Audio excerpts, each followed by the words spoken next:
Iniciamos este año 2025 acá en nuestro grupo Política y Gerencia, después de un 2024 donde pudimos desarrollar 17 conversatorios y vamos en la misma dirección, con la mejor intención, con los mejores propósitos de compartir el análisis político, geopolítico, de lo que tiene que ver con Venezuela, nuestro país, que requiere del apoyo de todos los que estamos en cualquier parte del mundo, aportando conocimiento, aportando ideas, información, pero también aclarando y denunciando lo que tengamos que denunciar. El tema de hoy es un tema muy interesante que me hace recordar, Julián, a los años 60, 70, que es nuestra generación cuando comenzamos a ingresar a nuestras universidades.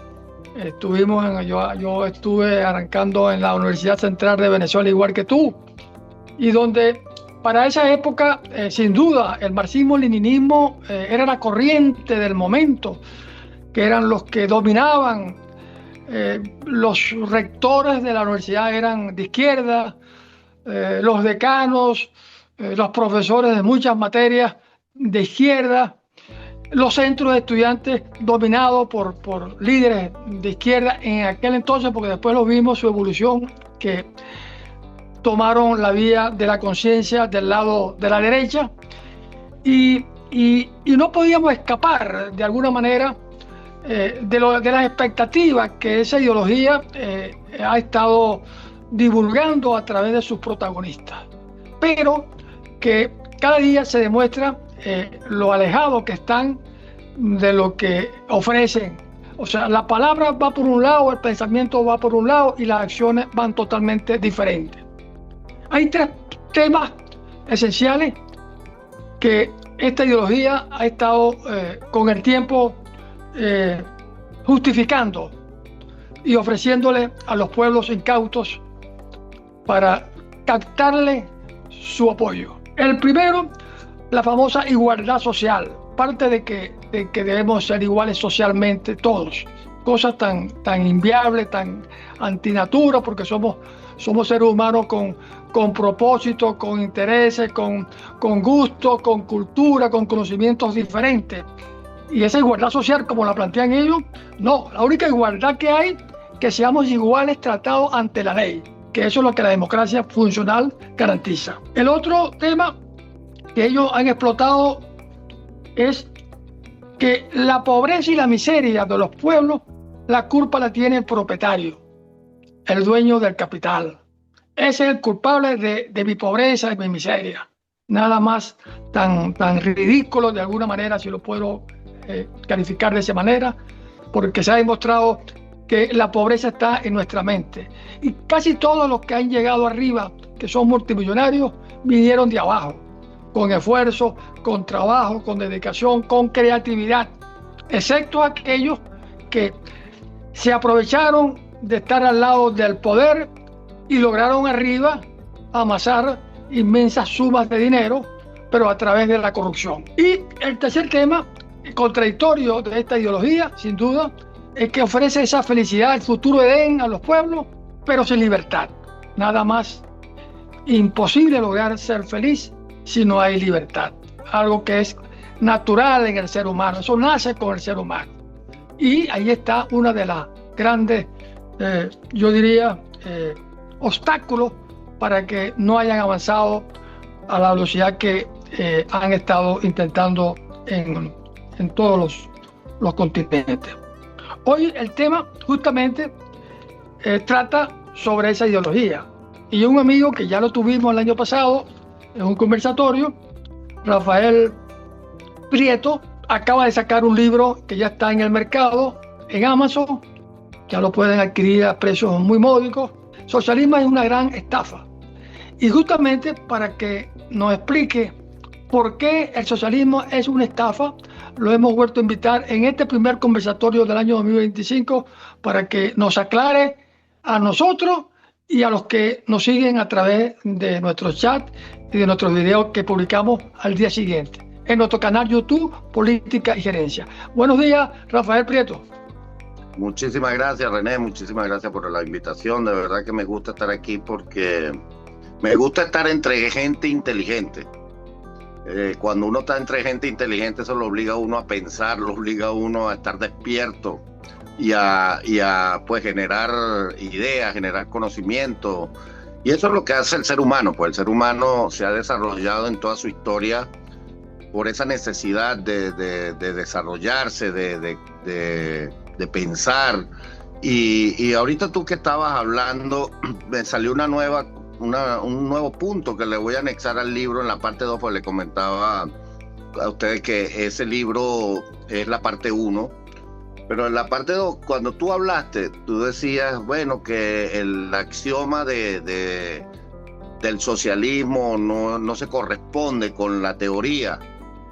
Y la teoría, si tú vas a hacer un análisis leyendo el libro, la teoría básica o las fuentes filosóficas del socialismo derivan de Rousseau, porque Rousseau cree que el hombre es bueno por naturaleza, que el hombre siempre puede ayudar al otro, que el hombre está dispuesto a cooperar, que el hombre sí, se olvida de muchos instintos incluso del hombre. Por eso fue que yo me fui en el libro a un estudio desde los presocráticos, pasando por Sócrates, luego los posocráticos, los estoicos, filósofos como Maquiavelo, el mismo Rousseau, llegando a Hannah Arendt, revisando otros filósofos desde el punto de vista religioso.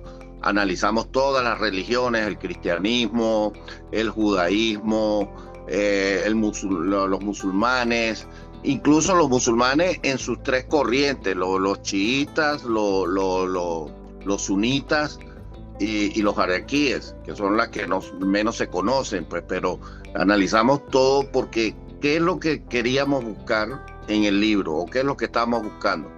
La pregunta es si el hombre es bueno. Y de allí partió porque yo inicié el libro como una pregunta, pues, porque no fue que yo dije yo tengo todas las respuestas o voy a hacer un libro donde está todo. No, yo quise hacer un libro que lo que se generó a raíz de una pregunta: ¿el hombre es bueno o es malo? Yo, como estudioso de la no violencia, certificado en Level 3 Harvard en Keynesian Philosophy, la filosofía de Martin Luther King acá en la Universidad de Rhode Island, pues ya vengo con ese estudio muy profundizado desde el 2009, porque llega el momento donde tú no sabes pues qué acciones tomar contra un mal, si las tomas en formas violentas o en formas no violentas.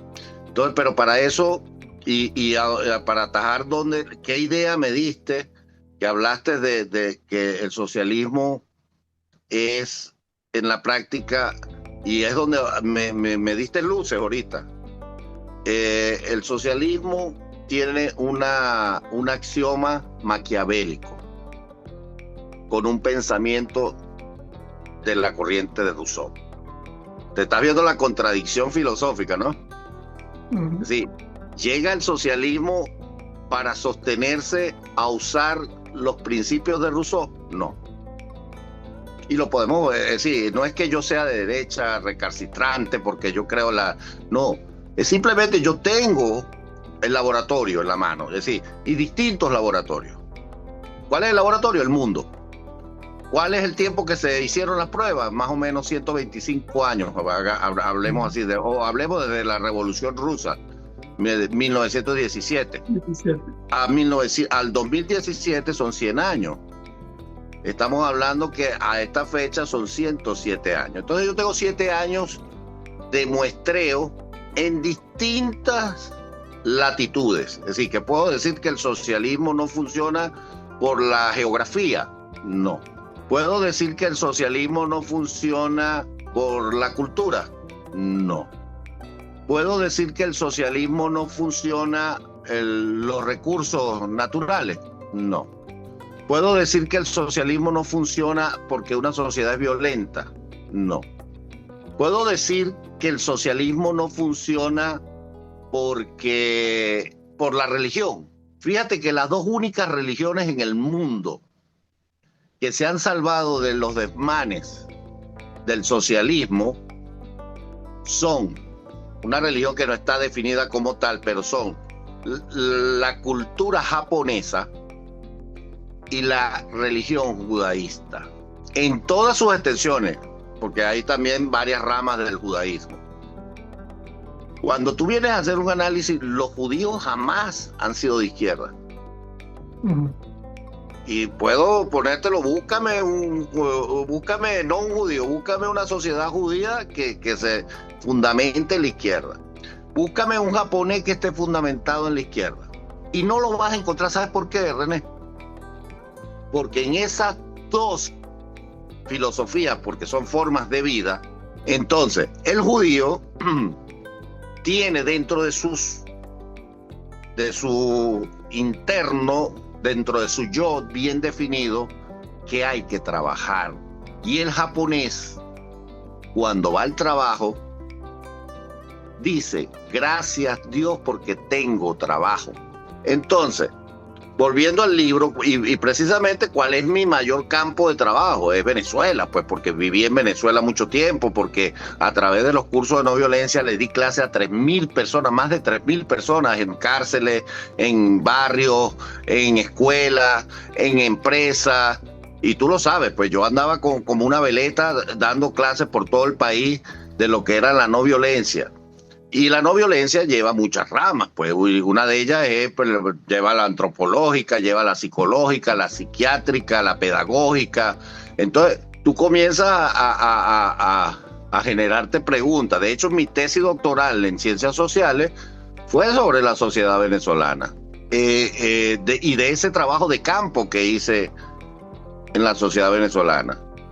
Entonces, cuando volvemos acá a lo que el libro trata, entonces fíjate, los árabes cayeron en el socialismo, los persas cayeron en el autoritarismo que se tiende a confundir con el socialismo, los norcoreanos cayeron en el comunismo, los chinos cayeron en el comunismo, que es una cultura ancestral, milenaria, y vino un loco como Mao Zedong y acabó con esa sociedad, y hoy criticamos a los chinos porque comen murciélagos, comen perros, comen gatos, comen todo, pero nadie se pregunta por qué los chinos comen perro y comen todo animal que se mueva en las afueras. Y la gente no sabe que ellos comen eso es porque cuando Mao Zedong hubo una hambruna tan grande que murieron 70 millones de personas. Y la gente comía perro, comía primero lo que tenía al alcance, comieron los perros, después comieron los gatos, después comieron los sapos, después comieron las ranas, después comieron los murciélagos, todo lo que iba viendo se lo iban comiendo, pues. ¿O es que tú crees que en Venezuela no se come perro? ¿O no hay gente que come gato? Lo que pasa es que no lo dice y no lo vamos a saber ahorita, lo sabremos a lo mejor en el futuro, ya cuando se salga de este socialismo o de estos zurdos de mierda. Y me disculpa la expresión, porque quiero mantener el nivel del programa, pero es que no hay otro calificativo que quede tan exacto a la izquierda como eso. Y yo sé que muchos amigos, líderes de izquierda se sentirán dolidos, pero es que para mí el socialismo es mi enemigo. El socialismo es enemigo de la libertad, el socialismo es enemigo de la bondad, el socialismo es enemigo de las relaciones humanas, el socialismo es enemigo de todo lo que nos hace a nosotros como seres humanos pensantes con una ideología. Porque para Adam Smith, en su primera, y está en el libro, su primera teoría era la teoría moral de los sentimientos. Para él, todo individuo era capaz de ayudar al otro solo cuando él cubriera todas sus necesidades. Porque eso es un estudio que lo podemos discutir, y ese libro lo estoy cocinando, que es 4.000 años de imperio. Un estudio que yo entregué en Harvard cuando hice mi diplomado en la parte de no violencia. Y yo me dediqué a estudiar 4.000 años de imperios y de sus liderazgos. Eso fue mi peregrinaje hacia la no violencia. Y por eso es que creo en la no violencia, porque sé que el ser humano no es bueno, porque sí estoy también convencido, como lo definía Maquiavelo, que el ser humano es una bestia, capaz bueno, una de las máximas del Príncipe es que él decía, y esto para que la gente entienda cuando se habla de Maquiavelo, por qué Maquiavelo es tan malo. Él decía, si tú estás gobernando una comarca y venciste a tu enemigo, en la noche haz una cena, es lógico, lo hacen en el lenguaje español antiguo, realizad una cena, invitad a todos tus amigos y a todos tus iguales a la cena, y cuando estén festejando y comiendo, decirle a los guardias que los mate a todos. Y entonces termina la cita diciendo, solo así podrás gobernar en paz. ¿Cuál es la filosofía que sustenta al socialismo? Y lo que yo quise mostrar al mundo es que el socialismo es tan maquiavélico que es capaz de hacer cualquier cosa. Y yo tengo las pruebas en la mano. El que quiera demandarme, que me demande. Yo estoy loco porque me demande alguien para llevar las pruebas. Por lo menos, porque tuve una discusión con alguien en Washington y me dijo, no, pero es que la izquierda nos podemos defender porque eso es tú estás diciendo algo que no es. Yo le digo, no, yo tengo las pruebas. ¿Qué ha hecho el socialismo? ¿Qué hizo el socialismo en Rusia para sostenerse?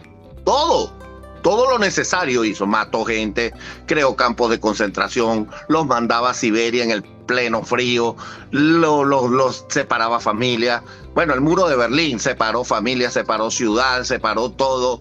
Mataban a la gente, más de 1.500 personas murieron atravesando el muro de Berlín. ¿Qué hizo el socialismo en Vietnam? ¿Qué hizo el socialismo en Camboya? ¿Qué hizo el socialismo en Corea del Norte, que está reciente?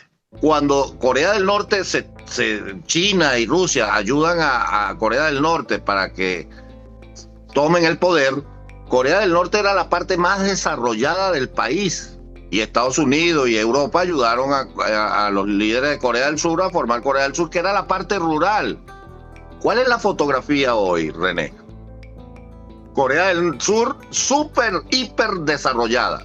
Y Corea del Norte reprimida. No hay libertad. No hay iniciativa individual. Ni siquiera puede ir gente a visitar. ¿Qué pasó en China? ¿Qué pasa en China hoy? En China tú sabías que todavía hay centros de reeducación. Yo, que soy amigo de Guillermo, que le hizo 26 huelgas de hambre a Fidel y estuvo preso alrededor de 12, 13 años en Cuba. Me lo contó, yo tengo contacto, hablamos. Es decir, las historias están frescas. Nicaragüenses, que lo que están viviendo en Nicaragua, venezolanos. Bueno, ¿qué estamos viviendo nosotros los venezolanos, vale? Nos votaron de nuestro país y no nos quieren en ningún lado. Ni recibir. No nos quieren ni recibir. ¿Y qué hicimos los venezolanos para tener el tren del cartel de los soles, el tren del chavismo y el tren de Aragua? Y mucha gente se calienta conmigo porque yo soy duro. Y soy duro, ¿por qué? Porque yo le estoy, y es uno de los mensajes que le estoy mandando yo a la gente. Señores, y me disculpan otra vez pero es que no hay otra palabra que pueda usar. Señores, estamos jodidos. Esa es la verdad. Ahorita estamos jodidos. Esa es la mala noticia. Pero la buena noticia es que si asumimos las responsabilidades, porque yo también tengo responsabilidad en todo lo que ha pasado en Venezuela en estos últimos 25 años, y yo asumo mi responsabilidad y ante el país yo digo, le pido perdón al país porque las acciones que yo he realizado no han sido suficientes para que consigamos la libertad o para que aportemos ese granito de arena hacia la libertad, como decía Gandhi, que todo lo que haga será insignificante, pero hay que hacerlo. Entonces, yo asumo ante el país como un ciudadano común, de a pie, que he sido incompetente en estos 26 años para que podamos terminar ese mal que tenemos en el país. Pero eso ahora me lleva a también el razonamiento de que sí, acepto la responsabilidad y acepto que no me voy a dejar vencer, que voy a tener más fuerza ahora, porque ahora sé lo que no debo hacer, y que diga, no, la izquierda tiene cosas buenas. No, la izquierda no tiene nada bueno. La izquierda ha matado 148 millones de personas en el mundo, señores. Una ideología que ha matado 148 millones de personas en el mundo tiene algo bueno, y es por eso, y es la razón del libro. Tiene una segunda parte, Y la segunda parte la vamos a comenzar a reconstruir, porque la segunda parte viene la pregunta. La primera parte nació de una pregunta: ¿el hombre es bueno o malo? Para poder definir por qué el hombre tiende a ser socialista. Ya definimos eso: el hombre tiende a ser socialista por muchas mentiras que le dicen. Primero, quien creó esa ideología no le gustaba trabajar, Karl Marx. Dejó morir a unos hijos porque no trabajaba. Preñó a la sirvienta y no reconoció el hijo. No trabajó nunca, vivió del dinero que le dio su papá y su mamá, y después vivió del dinero de su esposa y de su amigo. Entonces ese hombre creó una ideología que fue tomada en los grandes imperios como chino y ruso, y fueron tan estúpidos que tomaron lo que un fracasado hizo para luego fracasar. Entonces cada uno que fracasa en su tiempo dice: no, lo que pasa es que el socialismo no se hizo bien allá en X. No, bueno, mira, lo que pasa es que allá hacía mucho frío, aquí no, aquí sí va a funcionar. Y hasta que llegó el estúpido de Hugo Chávez y dijo: no, este socialismo no sirve, lo que sirve es el socialismo del socialismo del 2021. Siglo XXI. Entonces, él fue un estúpido, pero más estúpidos fuimos los venezolanos que compramos esa idea. Porque todos terminan siendo autoritarios, todos terminan accionando, o su axioma siempre es maquiavélico. Su discurso es pro-Rousseau, pero su axioma es maquiavélico. Y con eso concluyo pues la presentación del libro. Sí, interesante la conceptualización, que para el tema, sin duda, y lo comparto, la necesidad filosófica para darle explicación a la razón de ser de las cosas, porque de eso se trata la filosofía, del estudio del pensamiento humano. Pero con el tema, como está planteado, titulado, quería hacerte esta muy breve reflexión y confirmarme tú si siempre hemos sido en Venezuela un Estado socialista. En los 40 años antes y en estos 24, que son los peores de estos 24, porque aquí llegó el diablo en su concepción organizada, planificada, la materia fundamental, que es la que los debilita, es la economía, de que funcionaba el voto, la Constitución y la ley como estructura de basamento legal de la sociedad para su interacción. El Estado estatista, el Estado planificador, controlador, interventor, que pone los precios, el que intervenía los sindicatos, o sea, hacía de todo, un Estado socialista. Ahora, por supuesto, maximizado a lo que realmente son ellos. ¿Qué opinas tú sobre eso? Bueno, mira, el problema de Venezuela y los países latinoamericanos, cuando lo estudias culturalmente y te tratas de ir a las raíces, nuestro izquierdismo viene de Europa, viene de España, de nuestra madre patria, como decían antes en Venezuela. Es decir, los españoles, tú ves que los españoles todos son socialistas. Hasta el mismo Vox tiene en su militancia un poco de gente que no sabe ni qué carajo tiene en la mente. Es decir, porque llegan a tener una ensalada ideológica.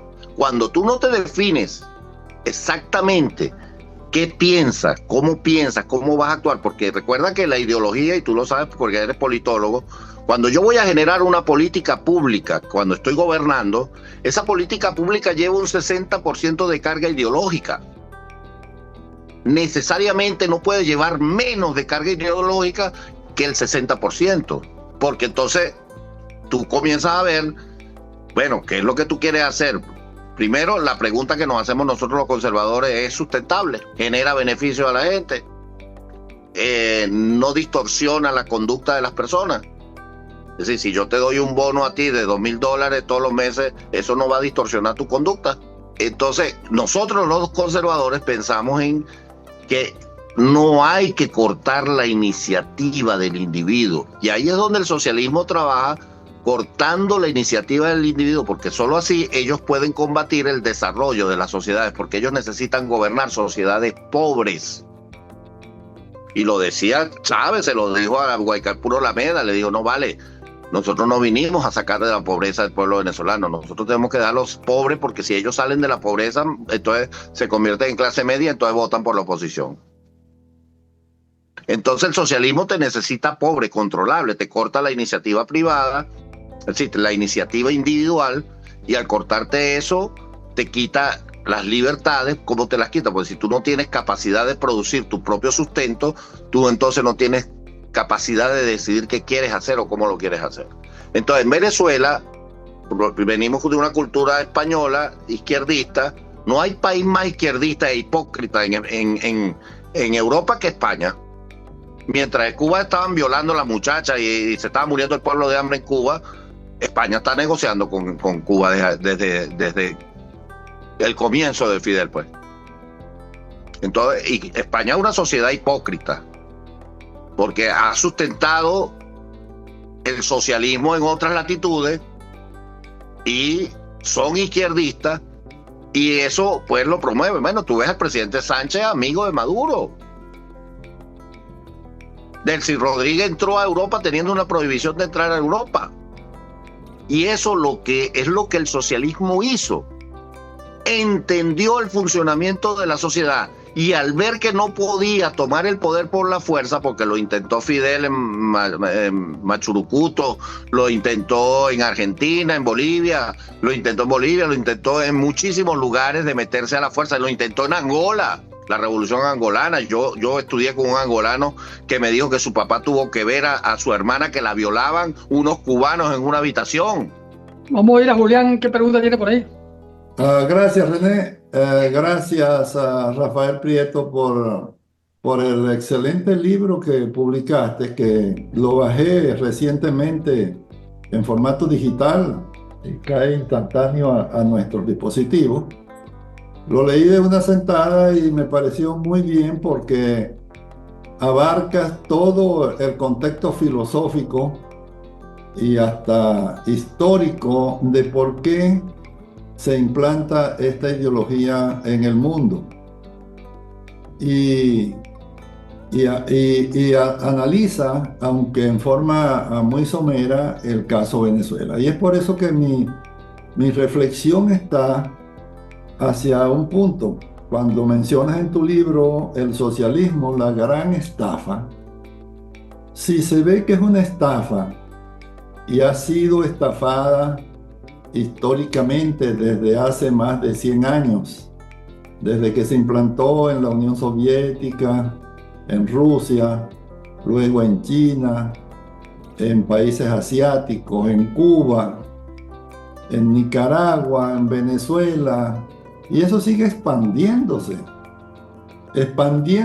aun cuando los habitantes conocen cuál es el resultado en mi vecino, como por ejemplo Colombia. No sabe la gente de Colombia qué es lo que pasa en Venezuela cuando van líneas y hordas y cantidades de miles y miles de venezolanos huyendo a través de la frontera de Colombia de la hambruna y de la falta de libertad que hay en Venezuela. ¿Por qué los colombianos eligen irse por la misma vía? Igualmente, no conocían en Chile lo que estaba pasando en Venezuela con los inmigrantes, por miles y miles de profesionales que emigraron a Chile, y la prosperidad que había en ese país producto de esas políticas económicas que se estaban implantando. Y sin embargo, el pueblo de Chile eligió la vía similar y parecida a la de Venezuela. No sabían otros países, otros pobladores, lo que estaba pasando en Venezuela y lo que pasaba en Cuba. Ahora mi reflexión es, ¿por qué caen en esa estafa? Si yo sé que un estafador y ya ha estafado a otras personas y le ha quitado su libertad y su dinero y lo que sea, y viene a mi casa o me consigue por ahí y empieza a hablarme de las bondades de esta cuestión que quiere hacerme, pero ya yo entiendo, pero este es un estafador, yo no voy a entregarle esto. ¿Por qué caen la gente y permite ser estafada? Como lo dices en tu libro, El socialismo, la gran estafa. Ahora, mi otra pregunta es, ¿ese por qué? Y la otra pregunta es, ¿por qué si ya está instalado y es tan malo el resultado, con muertes, hambrunas, falta de todo, desastre de la destrucción de un Estado, de una sociedad? ¿Por qué se hace tan difícil sacarlos?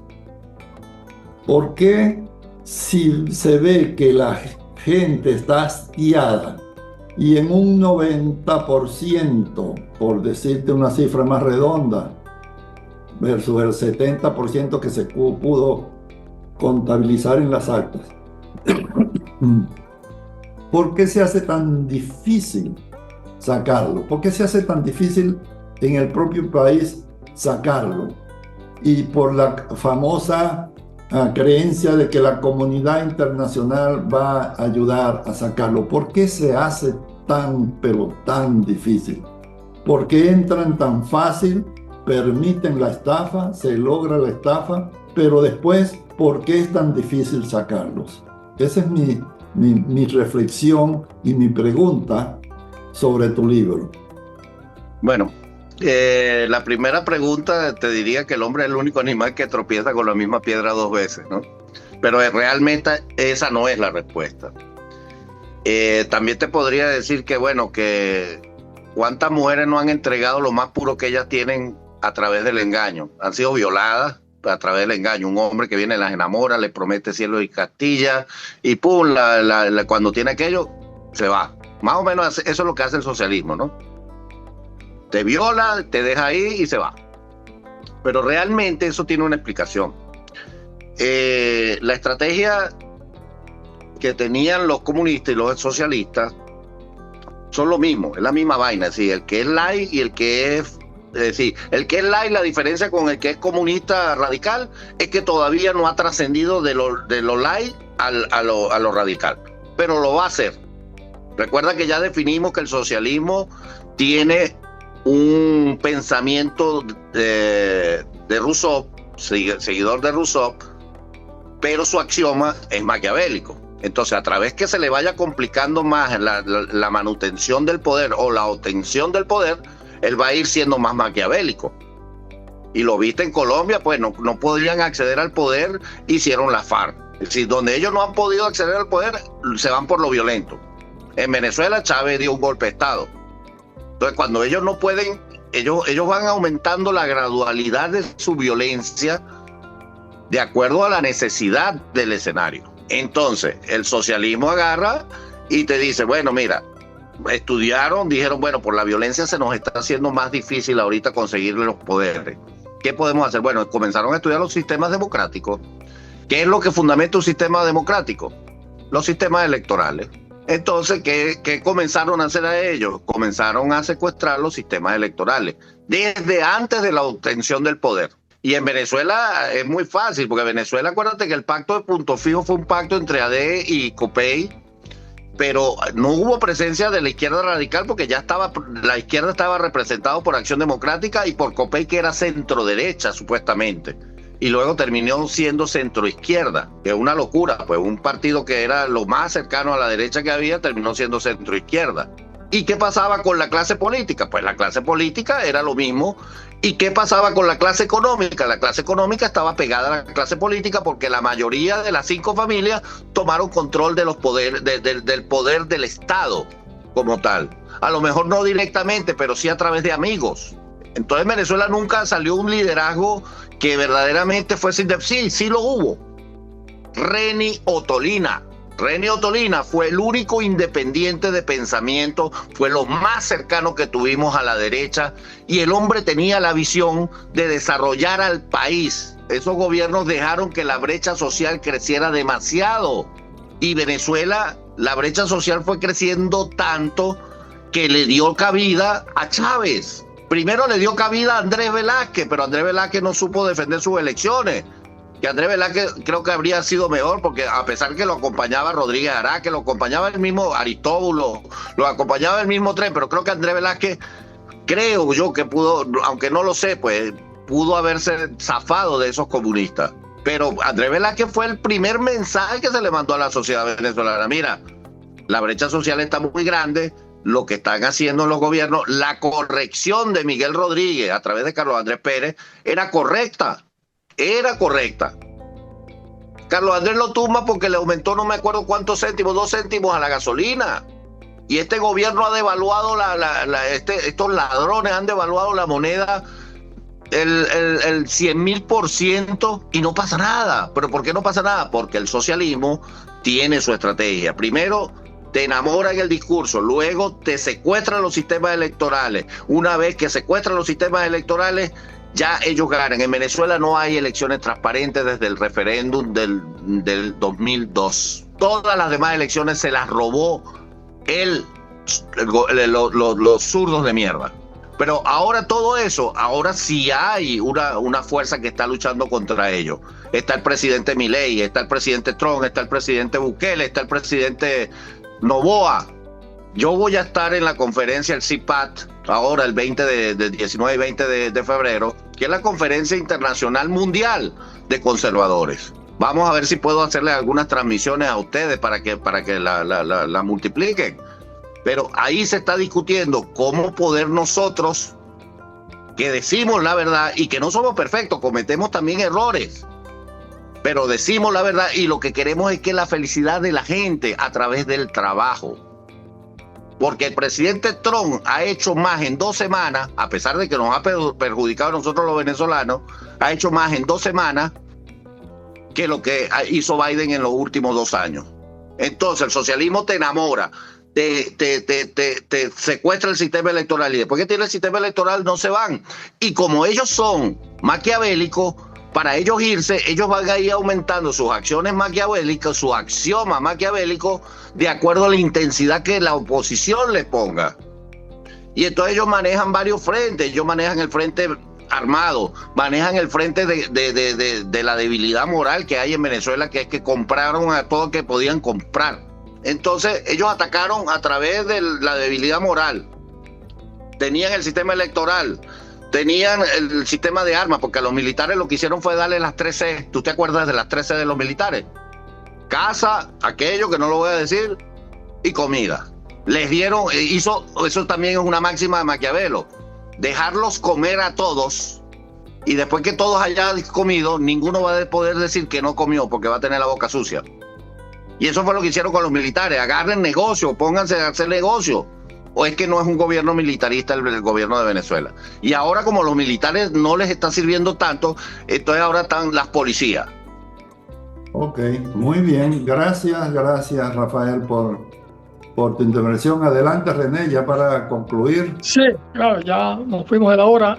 Bueno, sí, en esta pelea desigual, sumar es muy importante y luego arreglar las cosas cuando las cosas ya están estabilizadas y puede haber justicia para determinar quiénes lo hicieron mal en el pasado, quiénes cometieron crímenes, pero hay que llegar al punto que es la ineludible e impostergable salida de un régimen que para nada favorece a la sociedad venezolana.